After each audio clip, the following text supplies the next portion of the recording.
Welcome back to Kim's Cozy Corner. Today I'm going to be working in the kitchen. I'm going to be making dinner as well as taking care of some other things around the kitchen. Come join me as I work in the kitchen today. So we're going to have some baked potatoes today. So I've already washed up the baked potatoes. Let me get my oven on. They're huge. So let me get my oven on to 450. I'm going to need to poke a few holes in the potatoes. That's the first step. Just need a couple on each side. I'm also going to roast this Australian butter squash that I got from Azure Standard. I need to process it and get it put away. So we will take care of that while I'm in the kitchen today. So I'm going to scrape it just a little bit to get that hard flesh out.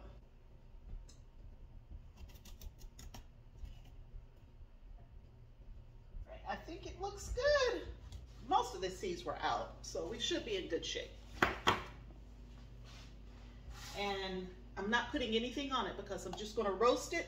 After it's been roasted, I'm going to scoop all of this filling out and I'm going to freeze it so it'll be ready for a sweet potato pie, but it's really squash. No one knows the difference. I'll have it ready to go, so when we're ready for a nice pie, all you gotta do is pull it out, thaw it out, and bake it up.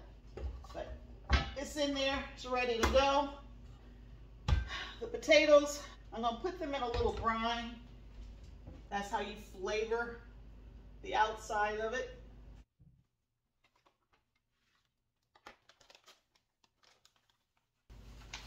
Only need about 2 teaspoons.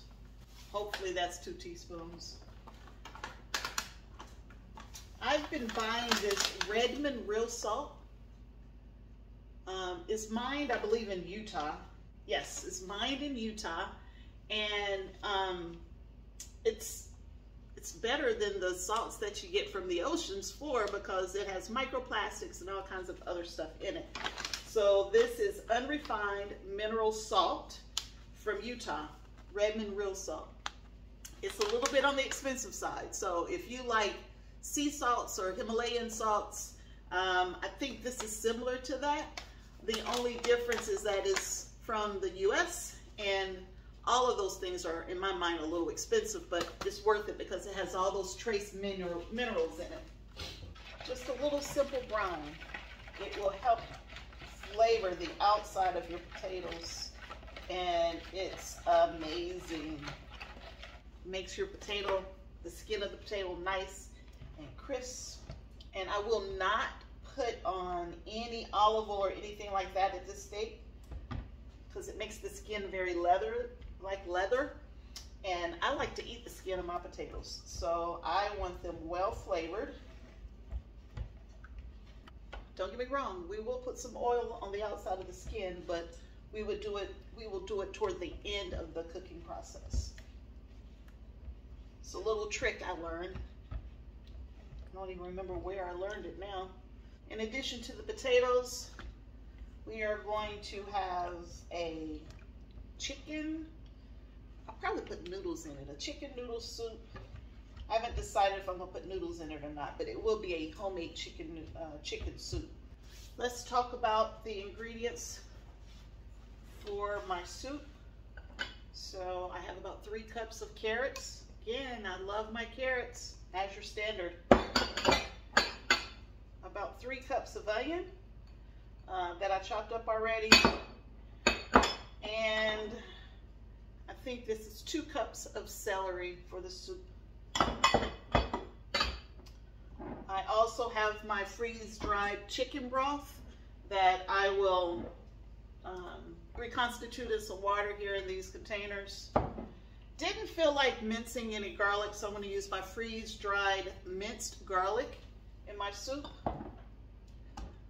Some of the other ingredients are black pepper, oregano, parsley, and basil.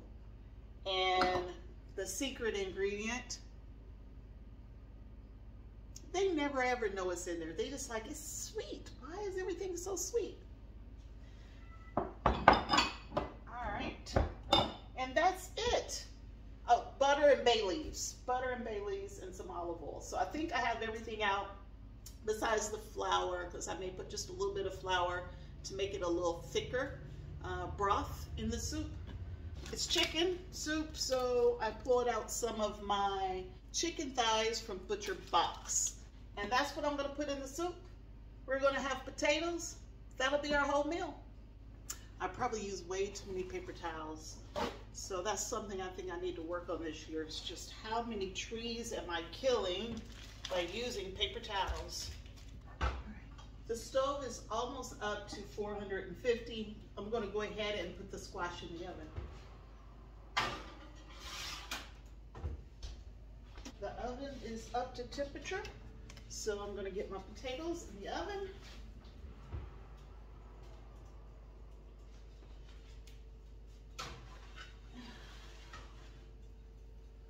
I should cook my potatoes on a wire rack so that it could get air to all sides, but don't have one. So you make whatever you have work.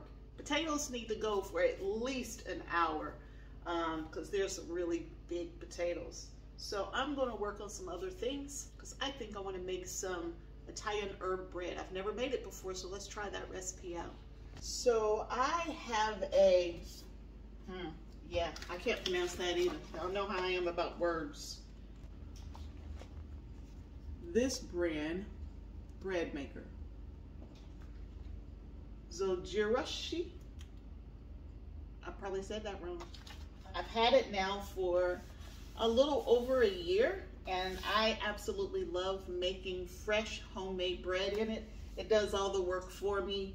It can make up to 2-pound loaves. So we are going to make a rapid Italian herb bread. It's going to take about 2 hours and 20 minutes, and that includes resting time and everything. So it calls for 320 grams of water. And you have to put them in the right order or your bread won't come out right. So you follow the directions on the order. So put the water in. Now I need 2 tablespoons of olive oil.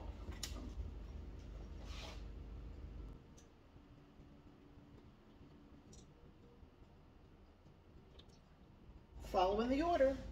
4 cups, 3 tablespoons of bread flour. So I use artesian flour. I get my flour from Azure Standard in either 25 or 50 pound bags, preferably 25. 50 is just way too much, and I'll have storage for 50. But it says I need 4 cups and 3 tablespoons of flour.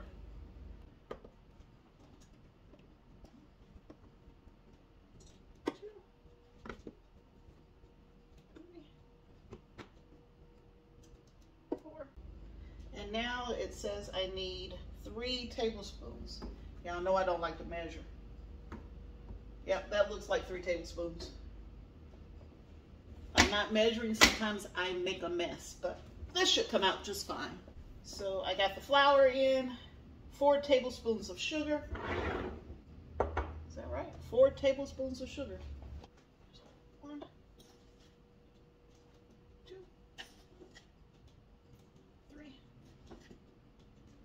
4. And these are half teaspoons, so I got to put 4 more. 5. That seems like an awful lot. 6, 7. That seems like a lot of sugar. So 4, and that says tablespoons.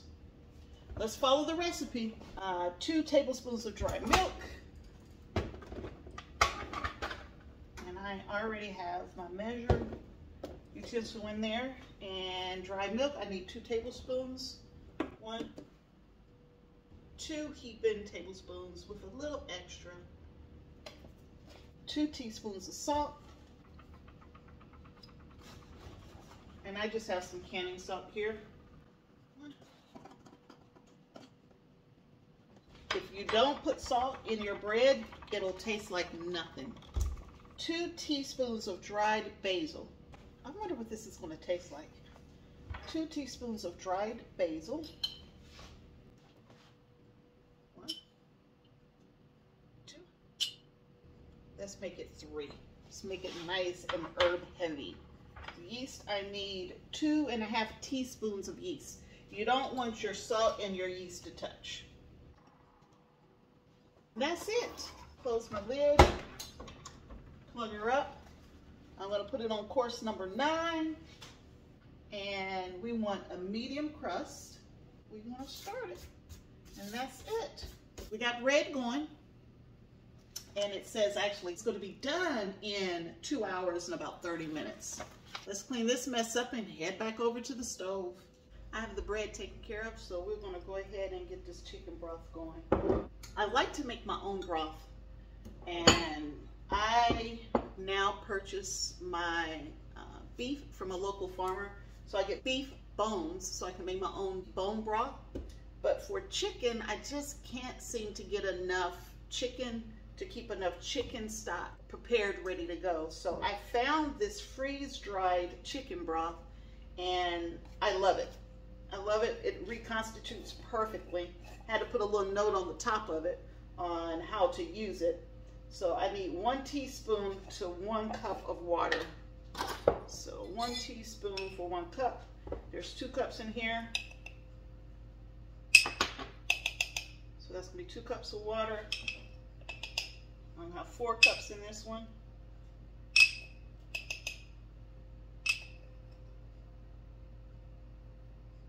And I messed up because this is a 1/2 tablespoon, not teaspoon. So I am going to have to undo this.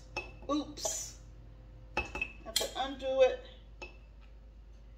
and see if we can start it over with the right measuring spoon. Ooh, goodness. All right, let's start over with the right spoon. Teaspoon. Teaspoon. All right, 2 in this one and 4 in this one. I would mess that up, wouldn't I? So let's get some water in it.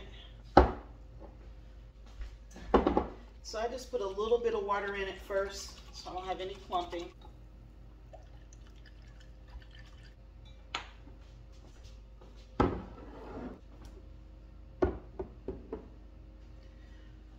And I already know that I'm going to need an additional 2 cups to fill up this whole pot here. I believe it's 2 cups, but let me get this poured in and then I'll know how much more I need. I changed my mind. Instead, let me go ahead and just make up 8 cups. I know I need at least 8 cups. Let me do that. So here's 4 more cups. I'm going to keep that too. I'm going to keep that. I know I need a whole 4 cups. I'm very indecisive today. All right. Now I feel better because I know I have enough now. 10 cups of chicken broth. I'm actually in my happy place when I'm cooking. I love to cook. It just gives me a sense of joy, accomplishment, and it tastes better. When you cook your own food, it just tastes better. And maybe it really doesn't, but maybe because you know that you touched it and it just gives you this sense that it tastes better. It really does taste better. So I am going to go ahead and start preparing my chicken. I have chicken thighs, or excuse me, chicken tenders that I'm gonna need to slice up into smaller pieces. And I like to cook my chicken first and then add it back into my soup. So let's do that. Let's go ahead and chop that up while we're waiting. There's plenty of other stuff we can be doing. I don't like to use my wooden cut boards for meat, so I have this old, extremely old cutting board that we'll use. I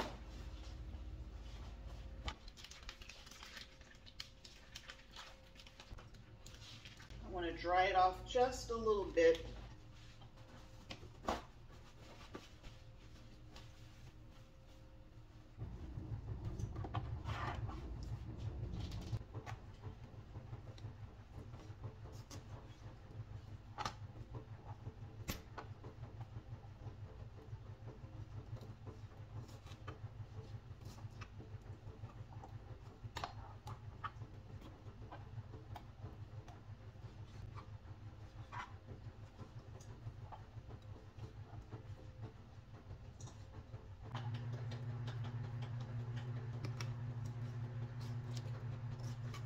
you're working with chicken, you have to keep a very clean workstation. So I want to do that before I do anything else.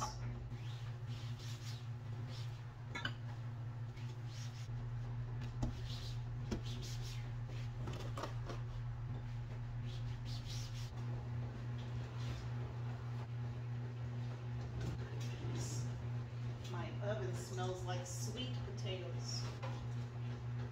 Wow. So I'm going to check the texture. Nope, not close. Ooh, that side is. Okay. But this side is not done. This side is done, but the other is not. So I'm going to turn the pan around. I'm going to put it back in there. I'm cooking it kind of fast because I have the baked potatoes in the oven. So you got to be careful and not burn the squash.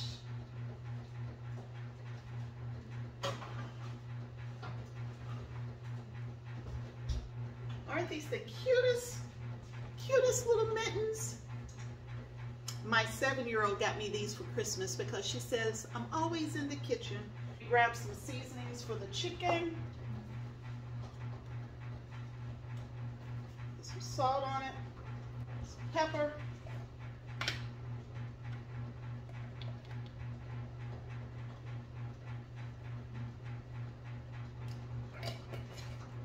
Little paprika.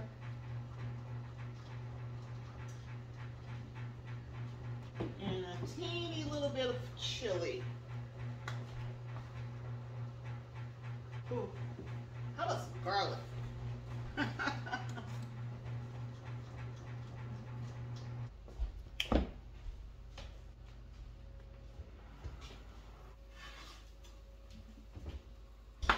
All right, I'm gonna have to take this squash out because, oh, wait a minute, it's not quite there.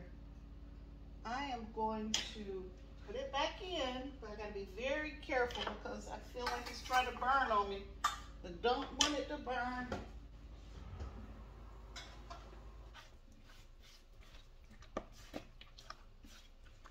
We want the baked potato to get up to at least 200, I think it's 205 degrees or roughly 200 degrees. So I'm going to use a thermometer and check the temperature of the potatoes. I don't believe they're ready, but we're going to check it anyway. Maybe another 15 minutes. And then we'll be able to move to the next step on those potatoes, which means I need to hurry up with the chicken. All right, so we're going to get this chicken started in some olive oil, mix it up really good. We're going to set it to the side, and then we're going to start making our chicken soup.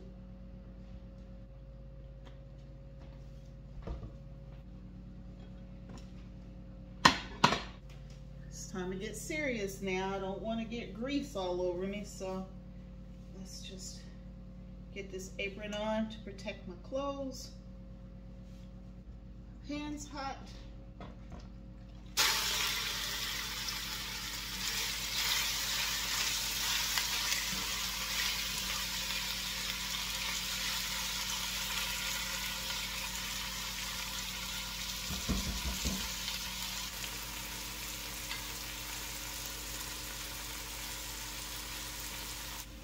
I know a lot of people are focusing on pantry challenges right now because in January is Canuary, and then there's also the pantry challenge, which is where you try to not go to the grocery store.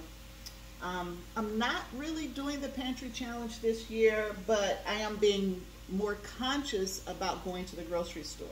So I have more than enough food in the home to cook from home and not go to the grocery store for months. So my goal is to limit the amount of times I'm going to the grocery store. And if I need to go, it needs to be something that I am completely out of. I can't pick up anything unless it's something that was already in the home and I'm completely out of it. My girls have to take lunches to school, and I don't like them to take a lot of processed stuff. So it's kind of hard to have a month or two supply of fresh fruits and vegetables and things of that nature for them to take to school. So eggs, milk, bread, that kind of stuff. I try to make as much bread as I can, but I still do have to purchase it from the store. So that's kind of how I'm thinking about the pantry challenge this year. Next year, I'm going all in though. But this year, I'm going to have to do something kind of in between. So far, I've only purchased fruits and vegetables, actually just fruits from the store, and sandwich deli meats for school. That's it. Since the first week of the month. So I think we're doing pretty good, even though we're not officially doing the challenge. I'm going to finish cooking this chicken and scraping up those good bits that stick to the bottom of the pan. You want to make sure that it's cooked all the way through, especially since this chicken will be used in fajitas or tacos, I should say, for the girls. So the chicken is done.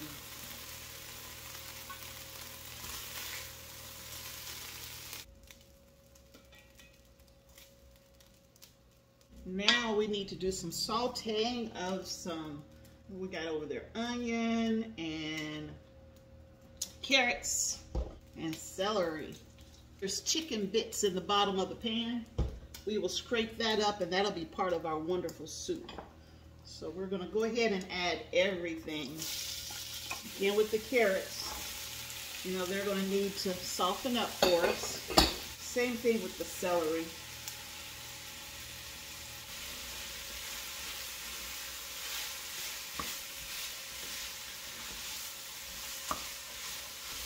Add some salt so we can sweat those vegetables. All right, let's let those cook down as we start to work on the potatoes for the next step.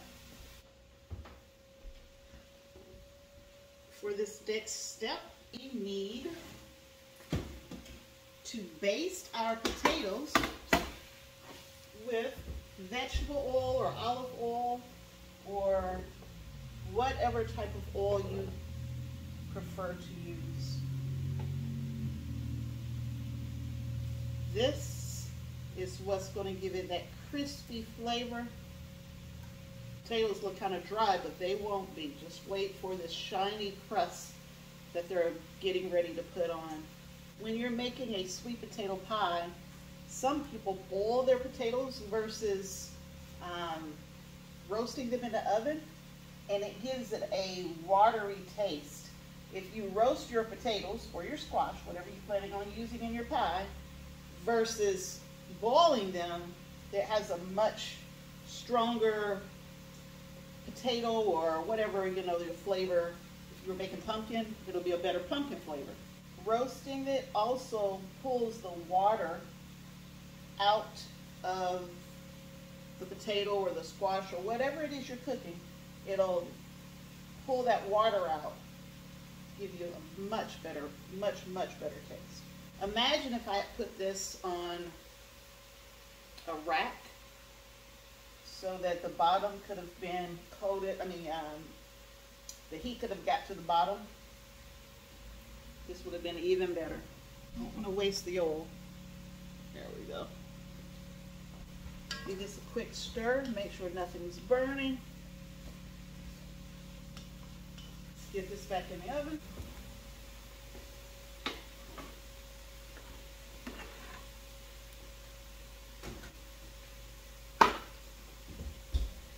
Oh yeah, we made it. And we didn't burn it. Nice roasted all the way through. Since I am going to let this simmer on the stove for some time, I'm going to go ahead and make my roux. This is a stick of grass-fed, grass-finished butter.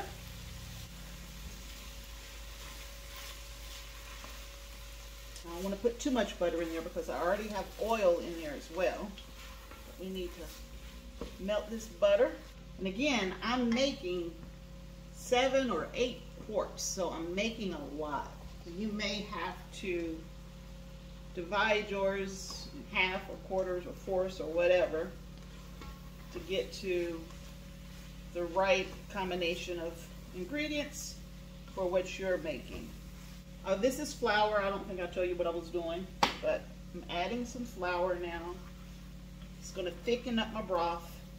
I'm cooking that flour, which is another important step of the process. Your flour needs to be cooked.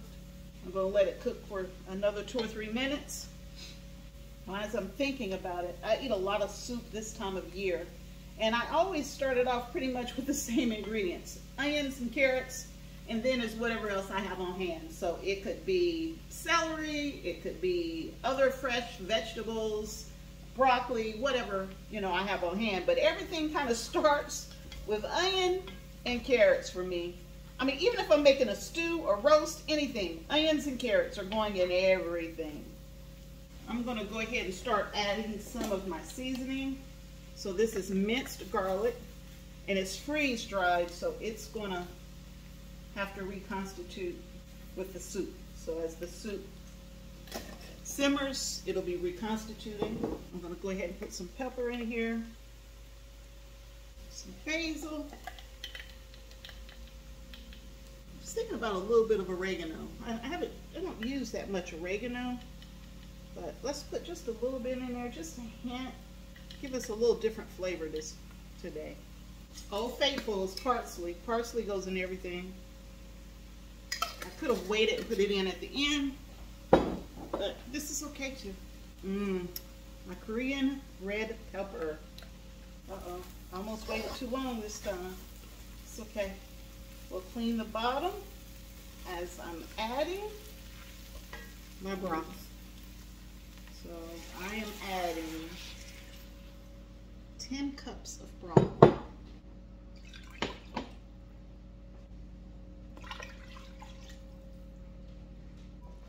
All right, this is actually 10 cups of broth. I was just rinsing the bottom of the containers out. Turn my pot down just a little bit as I scrape those bits off the bottom. Looking good. Let's go ahead and get this chicken in here. Well, the chicken that we're going to use. Ooh. That should be enough for 4 fajitas for the girls. All right, we're going to let this simmer and cook and simmer some more. Everything else should be in there. Oh yes, I feel it thickening up. But it still needs to cook. I put the oil on the potatoes after the internal temperature reached, I think it was 205 degrees or 200 degrees or something like that. I don't remember because I don't remember the recipe. But when I temped the potatoes earlier, they were at like 190, and then I let them cook for like another 20 minutes. I took them out, I basted them with an oil, I put them back in, and when they went back in, they should stay in for about 10 minutes. So let's check on them.